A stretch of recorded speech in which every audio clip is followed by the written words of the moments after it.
During the past few weeks, we members of the Youth Civil Leadership Academy have been privileged enough to learn about the many positions in city government.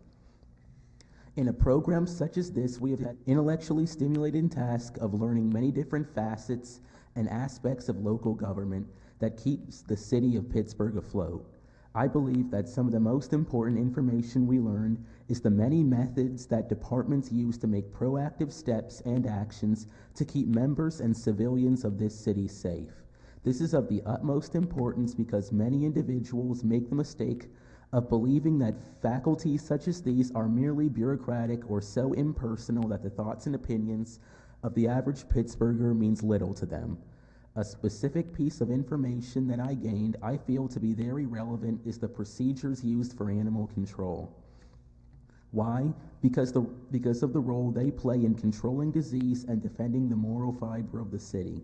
They manage to control disease by containing problem animals, those who are notorious as harbingers of rabies, such as skunks, groundhogs, raccoons, etc.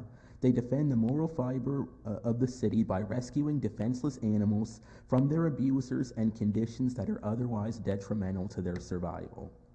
I will use what I've learned in my community to improve health conditions by removing excess refuse. With what I have learned about environmental stability, I could aid in launching an initiative to help render my area of residence more copacetic by improving living conditions. I could further offer assistance by attaining the aid of local government or sufficient PR. Now that I've taken and completed this program, I see myself being able to be a leader and an instigator of peace and prosperity. With the greater knowledge of city politics and the inner workings of local facilities, I am now free to better hone my skills at being able to reach the people and provide adequate care and services to those in need.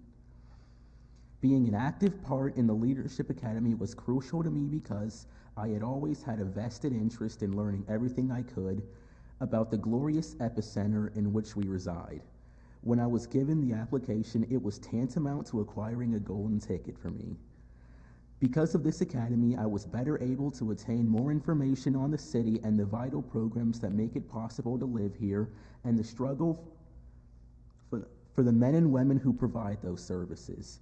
This program was vital because I was thankfully allotted the chance to get hands-on experience with many features that make living easier for the average Pittsburgher.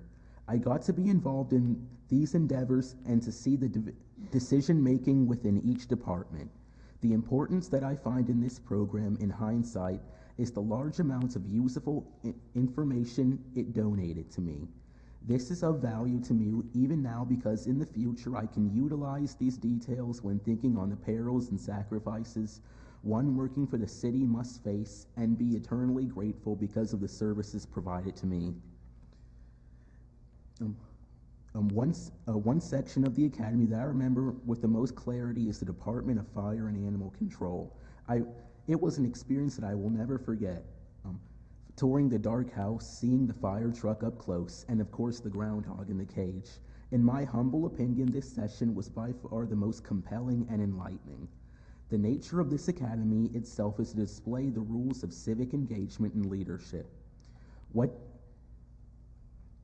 do I consider and what do they mean for me? Well, in my opinion, civic engagement is when the citizen of a nation, state, city, or municipality takes an active role in the area's government and helps to ameliorate its shortcomings.